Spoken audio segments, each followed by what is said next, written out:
ఇప్పుడు నేను చెప్పబోయే కథ మేస్త్రి నిర్మాణ విధాత. ఒక గొప్ప తాపీ మేస్త్రి ఒకడు ఉండేవాడు. అతని నైపుణ్యం అద్భుతం. అతని పనితనం అసామాన్యం, అనితర సాధ్యం. 30 సంవత్సరాలుగా అతను ఒక కాంట్రాక్టర్ కింద పనిచేస్తూ వచ్చాడు. ఆ కాంట్రాక్టర్కు కూడా మేస్త్రి అంటే చాలా గౌరవం, అభిమానం. అందువల్లనే వాళ్ళ సంబంధం అన్ని సంవత్సరాల పాటు కొనసాగింది. చివరికి ఒకరోజు మేస్త్రి కాంట్రాక్టర్తో చెప్పేశాడు, అయ్యా, ప్రస్తుతం మనం చేస్తున్న ఈ పని ఏదో అయిపోగానే నేను ఇక రిటైర్ అయిపోతాను. బాగా పెద్దవాడిని అయిపోయాను. కొంచెం బలహీనంగా కూడా అవుతున్నట్లుంది. ఇప్పుడిక పనిని చాలించాలి. మిగిలిన కొద్దిపాటి జీవితాన్ని విశ్రాంతిగా గడపాలని ఉంది. ఈ సంగతిని కొంచెం ముందుగానే తెలియజేస్తున్నాను మీకు. ఏంటంటే పనిలో కష్టం కలగకూడదు కదా, అందుకని అన్నాడు. కాంట్రాక్టర్ సన్నగా నవ్వాడు. సరేనన్నట్లు తల ఊపాడు. చేస్తున్న పని ఏదో ముగింపుకు వచ్చింది.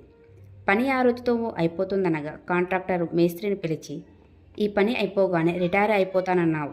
నేను అందుకు ఒప్పుకున్నాను కూడా. ఇదంతా నాకు గుర్తులేక కాదు, కానీ నాదొక చిన్న అభ్యర్థన కాదనకు. నా కోసం మరొక చక్కని ఇల్లు ఒక్కటంటే ఒక్కటి కట్టి ఇచ్చి వెళ్ళు. ఆ తర్వాత నేను ఇక నిన్ను ఆపను. మరొక ఇల్లు అంతే, ఏమంటావు అన్నాడు. మేస్త్రికి ఈ మార్పులు అస్సలు నచ్చలేదు. అయినా ఏం చేస్తాడు?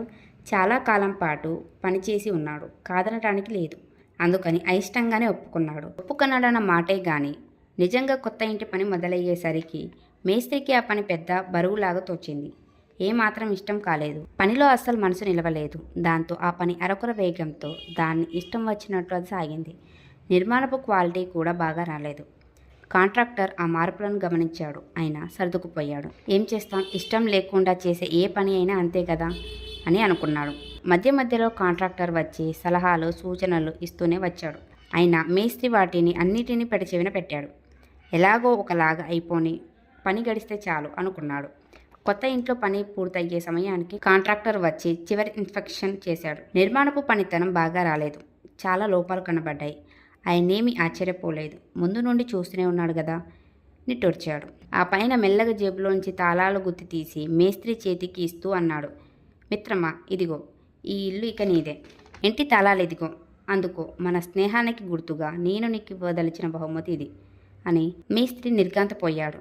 ఎంత ఘోరం జరిగిపోయింది! ఈ సంగతి ముందుగానే తెలిసి ఉంటే ఎంత బాగుండేది. తను ఆ ఇంటి నిర్మాణంలో జీవం పోసి ఉండేవాడే. ఇప్పుడిక చేయగలిగింది ఏమీ లేదు. లోపభూయిష్టమైన ఈ ఇంట్లో తన శేష జీవితాన్ని గడపాల్సిందే. తన తప్పుల్ని తను ప్రతిరోజు చూస్తూ ప్రతిరోజు సిగ్గుపడుతూ గడపాలి. అయ్యో, ముందుగానే తెలిసి ఉంటే ఎంత బాగుండేదో. ఇప్పుడేం చేయలేము అని కుమిలిపోయాడు.